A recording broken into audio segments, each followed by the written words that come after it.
తెలంగాణ భవన్లో మీడియాతో chit chat చేశారు మాజీ మంత్రి కేటీఆర్. ఇవాళ నేను రాష్ట్రంలో ఉన్న 70 లక్షల మంది రైతులను అడుగుతున్నా, ఎవరెవరికైతే రైతు బంధు పడలేదో వాళ్ళని ఆలోచించమని అడుగుతున్నా. వీళ్ళని ఏ చెప్పుతోని కొట్టాలి, రైతు బంధు వేయని వాళ్ళని ఆలోచించమని అడుగుతున్నా. చెప్పుతోని కొడతారా, ఓటుతోని కొడతారా, మీ ఇష్టం. రైతు బంధు పథకం ఆపలే, ప్రతి సన్నాజోడు ఇంకా రైతు బంధు వేస్తలేడు అన్నట్టు. పోయిన సంవత్సరం మార్చి 31 వరకు కూడా ఆ సన్నాసులు రైతు బంధు వేయలే. ఫిబ్రవరి ఆఖరి వరకు మొత్తం రైతు భరోసా పథకాన్ని వేసే బాధ్యత మనది. మీ అభిమానంతో ఫిబ్రవరి నెలాఖరు వరకు ఈ తెలంగాణ రాష్ట్రంలో ఉన్న 63 లక్షల రైతు కుటుంబాలకు మీ ద్వారా మాట ఇస్తున్నా, ఫిబ్రవరి ఆఖరి వరకు రైతు భరోసా ద్వారా మీ ఖాతాలలో నగదు బదిలీ చేసే బాధ్యత కాంగ్రెస్ పార్టీ తీసుకుంటుంది. కొత్త కాంగ్రెస్ ప్రభుత్వానికి కాస్త సమయం ఇవ్వాలని కేసీఆర్ చెప్పారు. బట్ అనేక విషయాల్లో కాంగ్రెస్ ప్రభుత్వం అడ్డగోలుగా నిర్ణయాలు తీసుకుంటోంది. అందుకే రాష్ట్ర బాగు కోసం తాము మాట్లాడుతున్నాము అన్నటువంటి మాట చెప్పారు. బీఆర్ఎస్ ప్రభుత్వం కొత్త సచివాలయం కడితే గగ్గోలు పెట్టింది. మరి కాంగ్రెస్ ఇప్పుడు కొత్త సీఎం క్యాంప్ ఆఫీస్ అండ్ కొత్త హైకోర్టు ఎట్లా కడుతున్నారని ఆయన క్వశ్చన్ చేశారు. ఇక సీఎం మారినప్పుడల్లా కొత్త క్యాంప్ ఆఫీసులు వస్తాయా అని కూడా ఆయన క్వశ్చన్ చేసినటువంటి సిచ్యువేషన్. సో తాము కట్టిన ప్రగతి భవన్లో ఉండొచ్చు కదా, ఆయన కావాలనే ఈగోతో డిప్యూటీ సీఎం భట్టీకి రేవంత్ రెడ్డి ఇచ్చారని సీరియస్ కామెంట్స్ అయితే చేశారు చిట్ చాట్లో. అయితే క్యాబినెట్లో చర్చించకుండానే రేవంత్ రెడ్డి నిర్ణయాలు తీసుకుంటున్నారు అన్నటువంటి మాట కూడా చెప్పారు. అండ్ అధికారంలోకి వచ్చిన 45 రోజుల్లో సీఎం రేవంత్ రెడ్డి సాధించింది ఏం లేదు, ఆయన ఏం సాధించారు అంటూ కూడా క్వశ్చన్ చేశారు. కాంగ్రెస్ పాలన ఢిల్లీ నుండే జరుగుతోంది, రైతు భరోసా స్టార్ట్ చేశామని దావోస్ పర్యటనలో రేవంత్ అబద్ధం చెప్పారు. తెలంగాణ రైతులకు సీఎం రేవంత్ రెడ్డి బహిరంగంగా క్షమాపణలు చెప్పాలి. రైతు బంధు వెయ్యలేదు, కేవలం 2 ఎకరాలు వాళ్లకు మాత్రమే పడింది, మిగతా వాళ్ళ పరిస్థితి ఏంటి అంటూ కూడా ఆయన చిట్ చాట్లో క్వశ్చన్ చేశారు. సో కాంగ్రెస్ పార్టీకి ఒకవేళ నిజంగానే చిత్తశుద్ధి ఉంటే, ప్రేమ ఉంటే 100 రోజుల్లో హామీలను అమలు చేసి తీరాల్సిందే అంటూ కూడా మాట్లాడుకొచ్చినటువంటి సిచ్యువేషన్. 2 లక్షల రుణమాఫీ అన్నాడు డిసెంబర్ 9 నాడు, సోనియమ్మ జన్మదినం. 2 లక్షల రుణమాఫీ. రైతులు మీరు పోయి ఉడుకురికి తెచ్చుకోండి, ఇప్పటిదాకా తీసుకోని వాళ్ళు ఉంటే డిసెంబర్ 8 దాకా ఓన్రి పోయి తెచ్చుకోండి, నేను సంతకం పెడతా అన్నాడు. డిసెంబర్ 9 పోయింది, జనవరి 9 పోయింది, ఫిబ్రవరి 9 వస్తుంది. చేస్తాడా? చేయడు, చేత కాదు. ఎందుకంటే గుంపు మేస్త్రి గారికి ఇదివరకు పనిచేసిన తెలివి లేదు. ఏదో ప్రతిపక్షంలో ఉన్నప్పుడు డైలాగులు కొట్టుకుంటూ అవతల పడ్డాడు. నోటికి ఎంత వస్తాను తొర్రుకుంటా, కేసీఆర్ మీద భూత పురాణం ప్రయోగించుకుంటా ఒర్రుకుంటా తిరిగిండు, ఒర్రుపోతాడు తప్ప ఆయనకి ఏం తెలియకేదో మాట్లాడిండు, ఫసాయించిండు.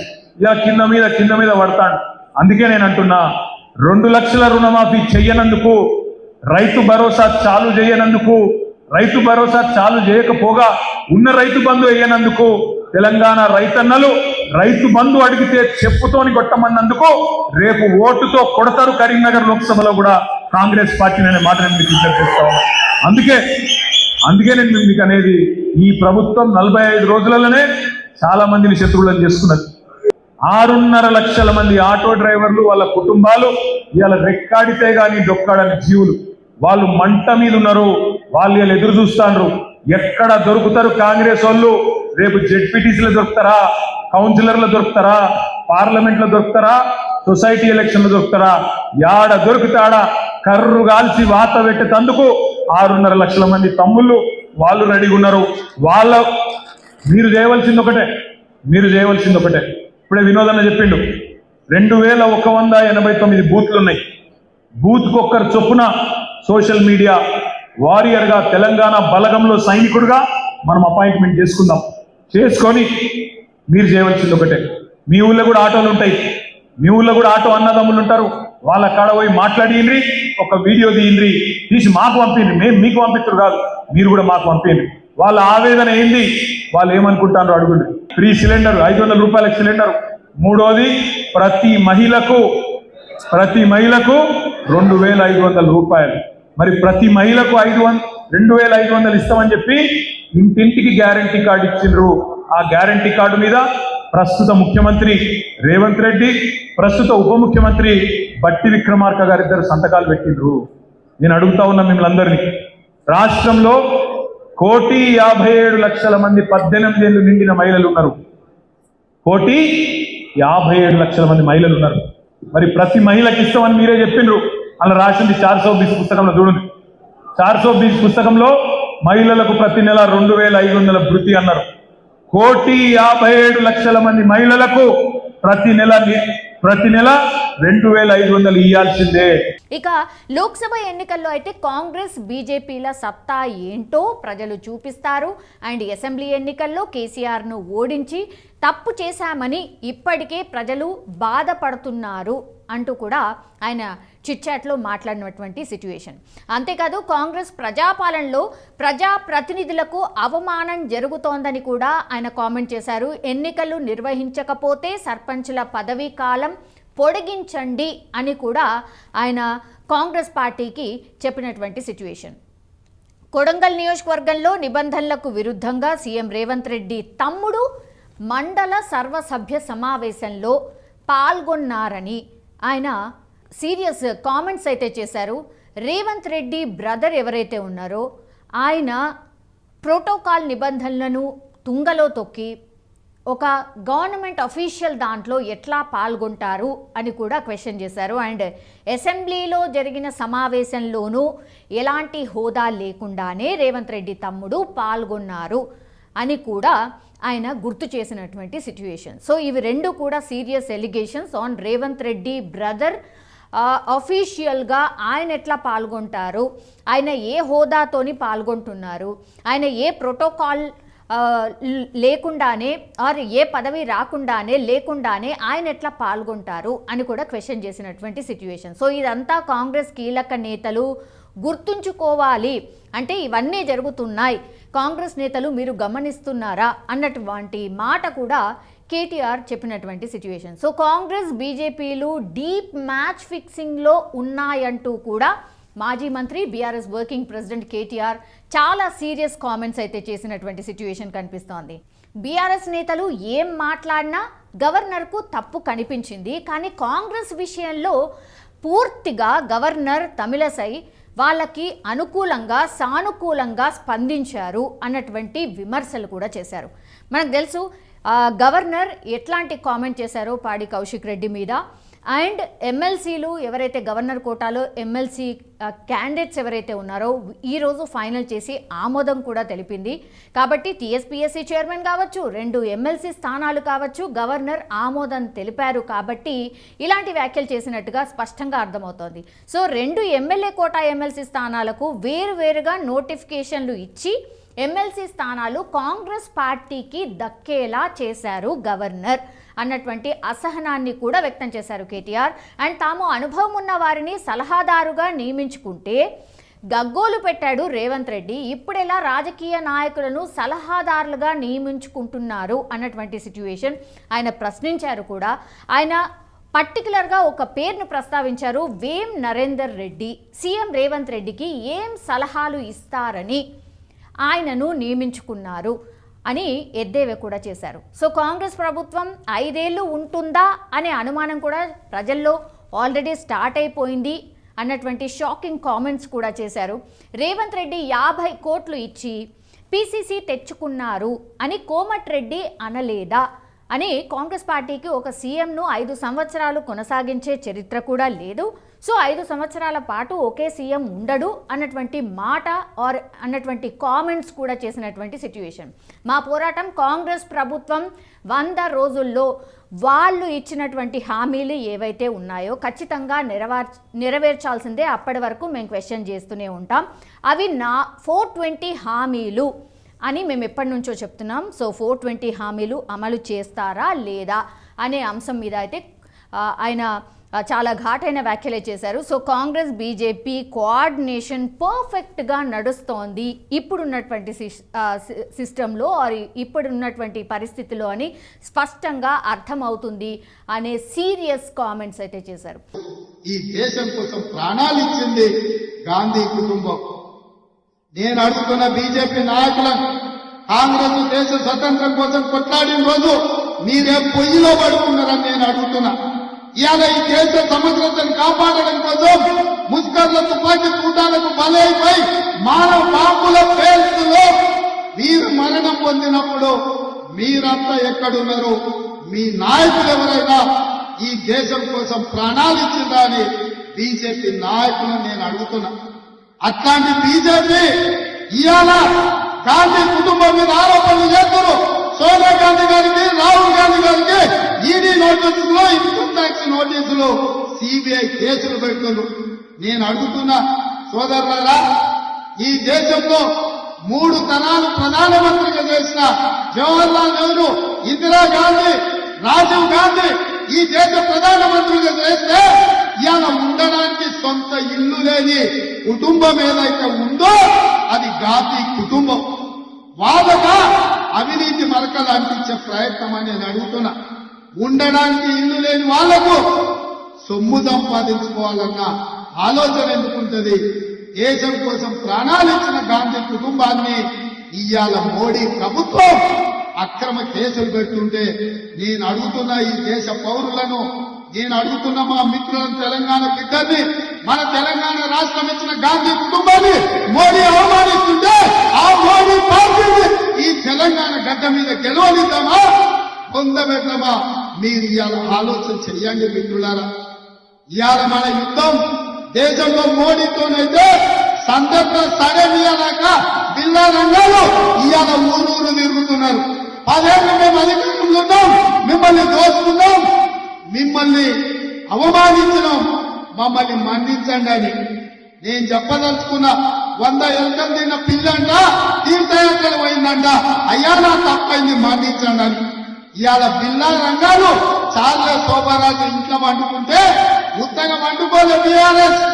మొన్న జరిగిన ఎన్నికలన్నా బోర్లు బొక్కలేదు, బొక్కలు మీరు ఇరగొట్టే బీఆర్ఎస్ వాళ్ళు పోయి బోర్లో వండుకున్నారు. ఇవాళ ఓడిపోయి సిగ్గు లేకుండా మళ్లీ వీధుల్లోకి వచ్చి కాంగ్రెస్ పార్టీ ఇచ్చిన హామీలు అమలు చేయలేదని అంటున్నారు. నేను అడుగుతున్నా, మనం వచ్చి సరిగ్గా 50 రోజులు కాలే. ఎన్నికలకు వెళ్ళినప్పుడు ఏం చెప్పినాం మిత్రమా? నేను ఎన్నికల ప్రచారంలో ప్రతి సభలో చెప్పినా ఖచ్చితంగా డిసెంబర్ 9, 2023 నాడు ఇందిరమ్మ రాజ్యం ఏర్పడుతుంది, ఎల్బీ స్టేడియంలో ప్రమాణ స్వీకారం చేస్తాం, సోనియమ్మ వస్తుందని, సోనియమ్మ సమక్షంలో ఇక్కడనే ప్రభుత్వాన్ని ఏర్పాటు చేస్తామని చెప్పిన మాట నిలబెట్టుకున్నామా మనం? మీ అందరి సహకారంతోనే కదా ఇదే ఎల్బీ స్టేడియంలో సోనియమ్మ సమక్షంలో మన ప్రభుత్వం ఏర్పడ్డది. ప్రభుత్వం ఏర్పడ్డాక 100 రోజుల్లో మన హామీలు అమలు చేస్తామన్నాం.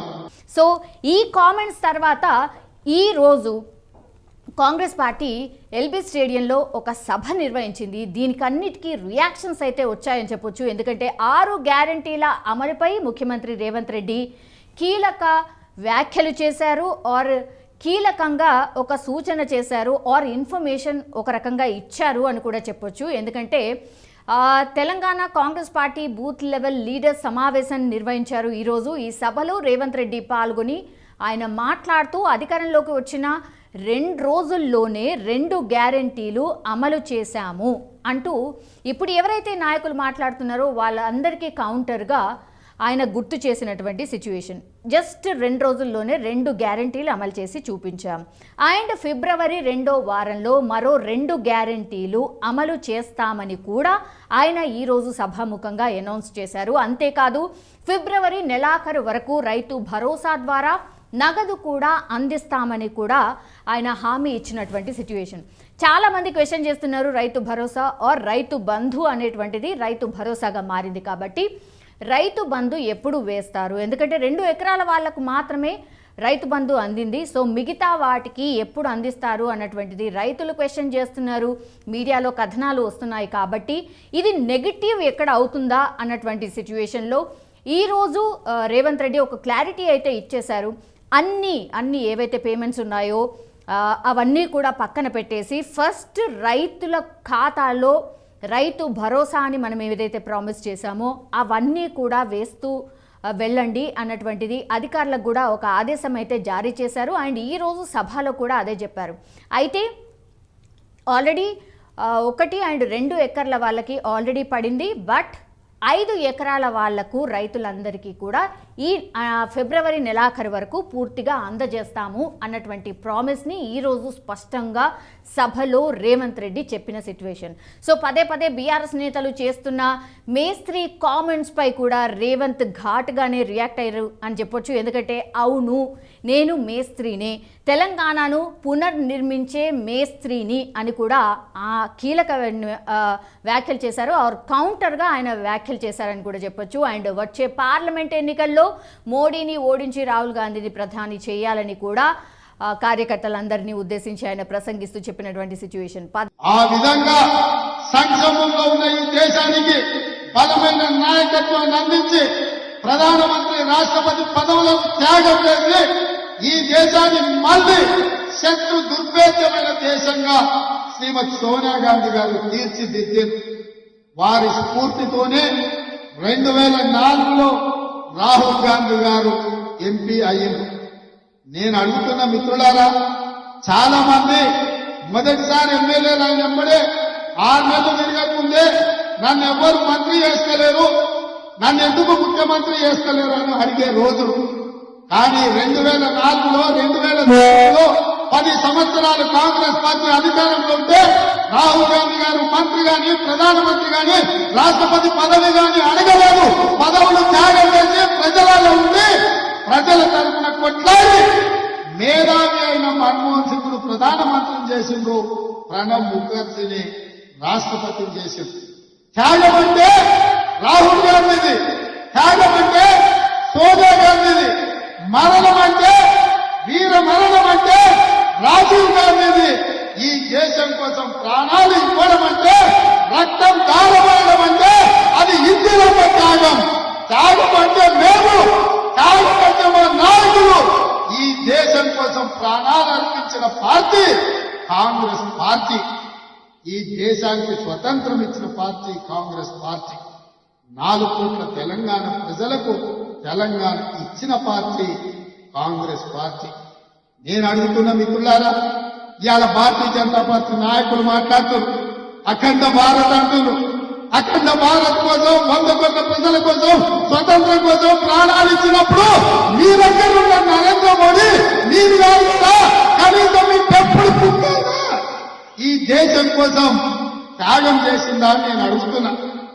ఈ దేశ స్వతంత్రం కోసం కొట్లాడింది కాంగ్రెస్, ఈ దేశానికి స్వతంత్రం తెచ్చింది కాంగ్రెస్, ఈ దేశం కోసం ప్రాణాలు ఇచ్చింది గాంధీ కుటుంబం. నేను అడుగుతున్న బీజేపీ నాయకులను 18 ఏళ్లకే ఓటు అండ్ యువత కంప్యూటర్లు పరిచయం చేసింది రాజీవ్ గాంధీనే అన్నారు. అండ్ కాంగ్రెస్ దేశం కోసం పోరాటం చేసినప్పుడల్లా ఈ బీజేపీ పార్టీ ఎక్కడ ఉందో ఒకసారి గుర్తు చేసుకోవాలి అన్నటువంటి వ్యాఖ్యలు కూడా చేశారు. మీ నాయకులు ఎవరైనా దేశం కోసం ప్రాణాలు ఇచ్చారా అని కూడా సీఎం రేవంత్ రెడ్డి క్వశ్చన్ చేసినటువంటి సిచ్యువేషన్. ఈ దేశం కోసం బీజేపీ చేసిన త్యాగాలు ఏంటో చెప్పాలని కూడా డిమాండ్ చేశారు. సో బీజేపీ నాయకులకు, బీఆర్ఎస్ నాయకులకు అందరికీ కౌంటర్గా ఈరోజు సీఎం రేవంత్ రెడ్డి మాట్లాడినటువంటి సిచ్యువేషన్ అయితే మనకు కనిపిస్తోంది. సో ఎప్పుడైతే మార్చిలో బీఆర్ఎస్ పార్టీ అంటే అధికారంలోకి రాకంటే ముందు బీఆర్ఎస్ పార్టీ మార్చిలో మేము రైతు బంధు డబ్బులు వేస్తాము అన్నటువంటి మాట ఇచ్చింది. బట్ అది నెరవేర్చకపోగా ఇప్పుడు మేము వచ్చిన తర్వాత పూర్తిగా ఖజానాను ఖాళీ చేసి ఇప్పుడు అమలు చేయండి, ఎప్పటి నుంచి అమలు చేస్తారు అని ఎలా అడుగుతారు అన్నటువంటి మాట కూడా అడగడం జరిగింది. సో ఒక రకంగా బీఆర్ఎస్ వర్సెస్ కాంగ్రెస్ పార్టీగా మారిపోయింది అని చెప్పొచ్చు. దావోస్ పర్యటన నుంచి మొదలైనటువంటిది ఈ రోజు వరకు కూడా ఇంకా కూడా మాటల యుద్ధం కొనసాగుతూనే ఉంది. సో అన్ని అంశాలని టచ్ చేస్తున్నారు. అన్నిటికీ అంటే బీఆర్ఎస్ ఒకవేళ మాట్లాడితే కాంగ్రెస్ కౌంటర్ ఇస్తోంది, కాంగ్రెస్ ఒకవేళ మాట్లాడితే బీఆర్ఎస్ కౌంటర్ ఇస్తోంది. మరి ఇది ఎక్కడి వరకు దారి తీస్తుంది? కానీ ఒకటి, అమలు చేసే హామీలు ఏవైతే ప్రామిసెస్ చేశారో అందరూ ఎదురు చూస్తున్నారు ఎప్పటి వరకు వస్తాయి అన్నటువంటిది. ఈ రోజు అయితే ఒక క్లారిటీ వచ్చింది. రైతులకు సంబంధించి అయితే పెద్ద ఇష్యూగా ఉండింది. రైతులకు రైతు బంధు ఇవ్వబోతున్నాం. ఎందుకంటే అన్ని పేమెంట్స్ని పక్కన పెట్టేసి ఇప్పుడు రైతులకైతే డెఫినెట్లీ మేము రైతు భరోసా కింద ఏదైతే ప్రామిస్ చేశామో ఫిబ్రవరి నెలాఖరు వరకు ఇవ్వబోతున్నాం. కానీ అది కేవలం 5 ఎకరాల వరకు మాత్రమే. ఇది కూడా క్వైట్ ఇంట్రెస్టింగ్ పాయింట్. ఎందుకంటే 5 ఎకరాల వరకు మాత్రమే మరి రైతు బంధు ఆర్ రైతు భరోసా ఇవ్వబోతున్నారా అనే చర్చ కూడా నడుస్తోంది. ఎందుకంటే గతంలో కూడా మనం చూసాం, ఎవరైతే రిక్వైర్డ్ రైతులు ఉంటారో అంటే 5 ఎకరాల లోపు వాళ్ళు ఎవరికైతే ఉంటారో నిజంగానే పెట్టుబడి కింద అవసరమవుతుంది, వాళ్ళకి ఇస్తే సరిపోతుంది. మిగతా ఫామ్ హౌసెస్కి కానీ లేదంటే 100 ఎకరాలు ఉన్న వాళ్ళకి కానీ లేదంటే రోడ్లకు కూడా రైతు బంధు ఇస్తున్న వాళ్ళకి ఎందుకు వెయ్యాలి అన్నటువంటిది మాత్రం ఒక చర్చ అయితే నడుస్తుంది. సో 5 ఎకరాల వరకు ఇచ్చినా చాలు అనేటువంటి ఒపీనియన్ అయితే లార్జర్ స్కేల్లో వ్యక్తం అవుతున్న పరిస్థితి కనిపిస్తోంది. కానీ ఈ రోజు అయితే ఒక మంచి ప్రామిస్ అయితే చేశారు, ఒక క్లారిటీ అయితే వచ్చింది.